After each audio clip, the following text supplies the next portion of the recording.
Hey guys, Retro Reviews here again with another Transformers Cybertron video review. This time I'm going to be taking a look at the first Speed Planet figure that I will be viewing in my mini-series here. And that will be the Scout Class Clocker figure. Now, one thing I do want to point out before I get any further in this review, this is the Hasbro release versus the Takara release.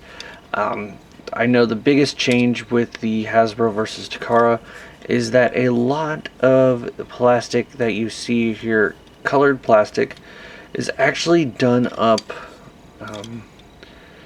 in white plastic in the Takara release and then painted over, whereas a lot of the like the orange and the cyan, all of that in the Hasbro release is molded on, and then if it's all the white is painted on pretty much.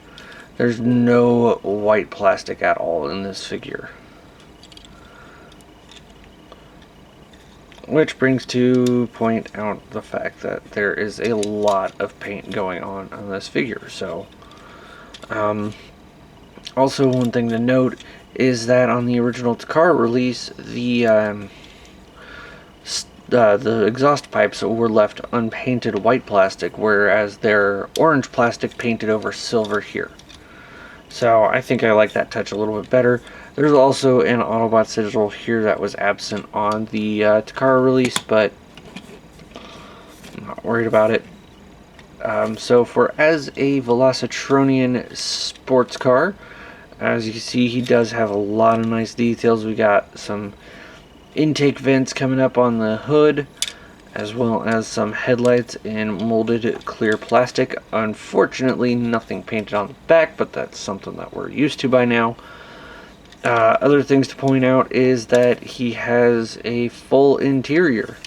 As you can see, since he is a convertible, there is actually a steering wheel for the driver here, and yeah, he's got 2 seats. And a nice real clear windshield here. Other than that, really not much to speak of for details. One thing I do really like about all Velocitronian figures from Cybertron is that they have these they have their wheels pinned very frictionlessly, if that's a word. There's not very much friction to the pin hinge there, and also they're cast in translucent ABS plastic, so it's hard, durable plastic that is clear, which looks cool, and with the lack of friction on the pins means that these guys can actually roll really well when all 4 of their wheels, or in some cases 3 or 2, are hitting the ground. So that's one thing really cool to point out. So now, taking a look at a new Cyber Key, we have the Cyber Key for Velocitron, the Speed Planet. As you see, we do have it with the silver border here, with some mesh pipe detail here, some gauges, and then just some other mechanical workings, and then the symbol of Velocitron in the center. Now, to do the Cyber Key gimmick for him in his vehicle mode, all we do is come back here to the car and just plug in the key into the key jack, and as you can see, it pops up these little cannons, which can then swing around, and now he can blast anything in front of him. Which also, if you want, you can move the cannons down and still have them deployed. Unfortunately, if you look, you can tell that there's not really that much clearance, so it's best, I always feel it's best to just not do that, and then if you're going to have it in car mode, just keep the panel down. So now we're actually going to go ahead and take a look at the size comparison now. I did transform him up for this, but I do want to show how he scales next to a fellow Scout class figure of the same line. So here he is next to Scattershot. And you see Clocker does have a little bit more volume to him, I feel like. Just overall, he does have a lot more mass and volume, he does take up a little bit more space. And yeah, but also to side-by-side comparison with a modern day vehicle mode, we'll do the Voyager class Siege Optimus Prime.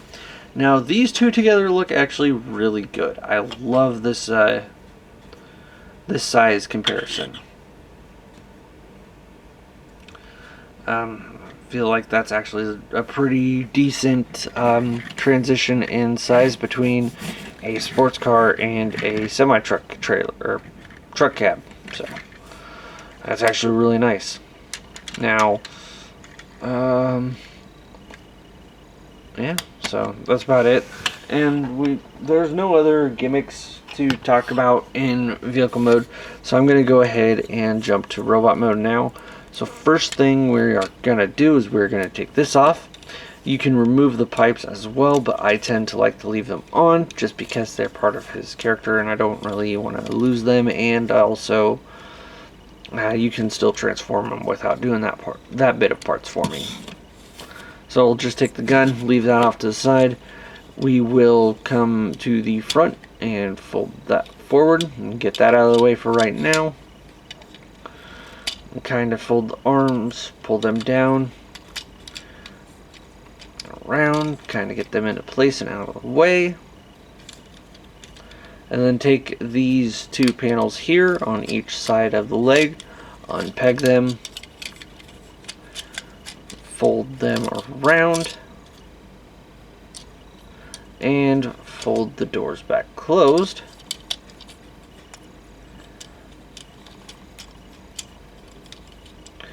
And after all that's done, the last step we're going to do here is there's 3 panels here. These 2 shoulder panels and then the panel that is actually holding onto his head. You're going to take those and make sure they all fold up, which when you do the one for his head, it should catch on to the other 2 and fold all 3 of them up at the same time. And then there is 3 of these little square pegs that are going to fit into corresponding holes on the front of his chest. And then once you get all of that lined up and pegged all in, there we go. Now we have Clocker fully transformed in his robot mode. And it's actually a pretty decent robot mode. Come here and take a look at his head sculpt real quick. I guess we should probably do it here. There we go. A little bit closer. Too close. Alright. There we go. So as you can see, very nice head sculpt. He does kind of have a youthful look to him. As intended, he's supposed to be like a young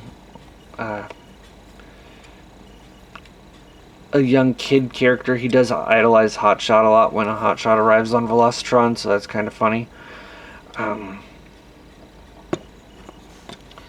So yeah, there's his head sculpt, very nicely done. And now for any other extra details that we see now, we do reveal the hands, and then the feet were kind of visible in the back too.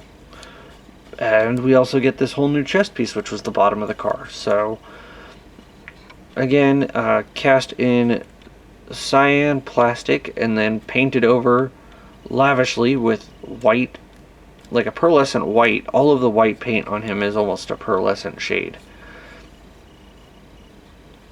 So I don't know how well that's coming across. And now there's new red accents here and on the head.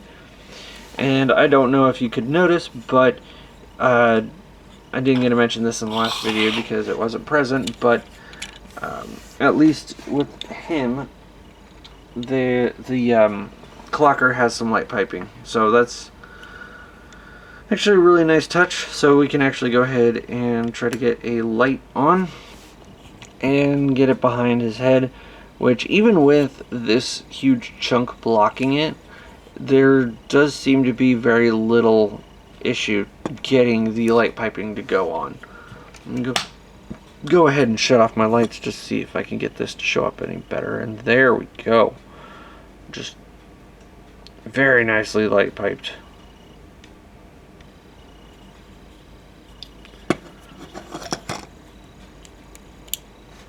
So, now on to articulation. As you saw, he does have a swivel in the neck, allows for a 360-degree rotation. Then he has ball joints with one of these dual cuts here, so we can do a 360-degree rotation all the way around, as well as fold out this far. So that's really nice. We've got a hinge, single hinge on the elbow, which thanks to the transformation, does allow for a full 180-degree bend.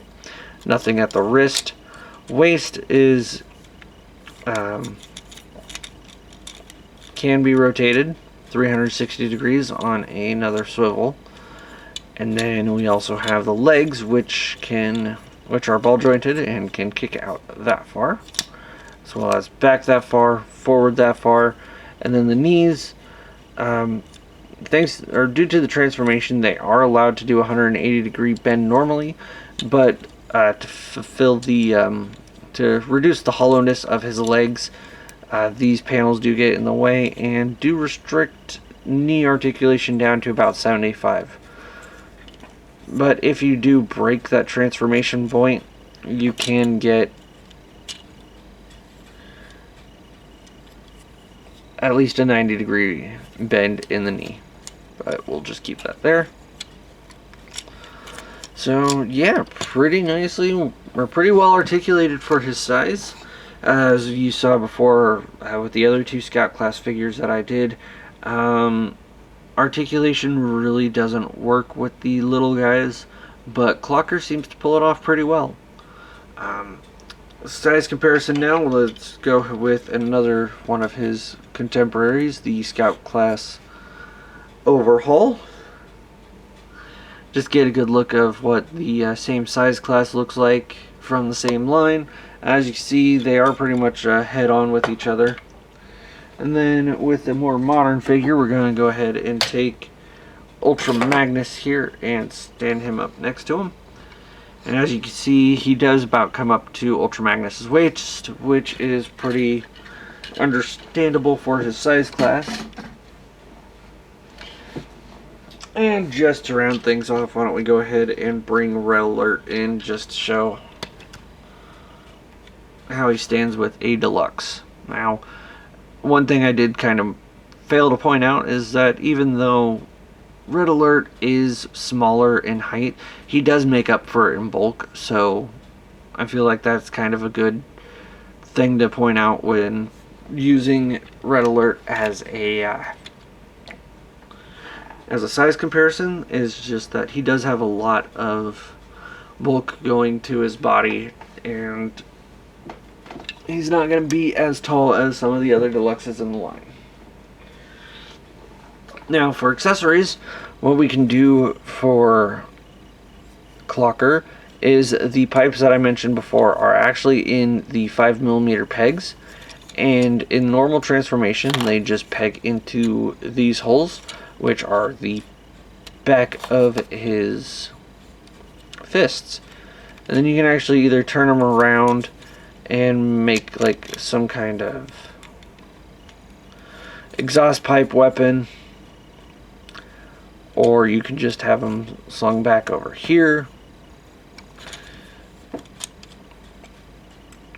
and then just use one as a gun. So there's a little bit of imagination going to those. Now for the other gimmick that we already saw was this I want to say engine block. So just like I mentioned with the car mode, you can actually pull these out and around and use them as such for a weapon, but that was never actually addressed in the show that he could do that. So bringing the cyber key out again, plugging that into the key jack will allow those to close up. And then now he has a more accurate depiction of the gun that he used in the cartoon. So there we have it. There is the Cybertron Scout class Clocker figure. Now overall, he is a really great toy. There's a lot of good aspects about him. From what I can tell, not very many shortcomings. He does get a little hollow in some areas, but that's just due to the size. And he also is limited in articulation in the legs, and that is again due to his size. So, for his size, he is actually a really good figure. Apparently good enough to be re-released so many times. There was a movie, like a Michael Bay movie release of this figure. There was a red repaint into Swerve, and he was used for Cheetor and Tigatron in a BotCon exclusive set. So there's all of that. So I would definitely recommend picking up Clocker if you're getting into the Cybertron line. He is a very fun figure to own. Doesn't really do much anything wrong. Just an overall enjoyable little pocket-sized figure, and I do really like him for that. So I like I said, if you do find him for a good price, I do highly recommend picking him up. And also, that's pretty much it. All I've got to say about him. So I hope you guys like this video review. I've got plenty more coming, and this has been Retro Reviews, and I'll see you guys next time with another review. Bye.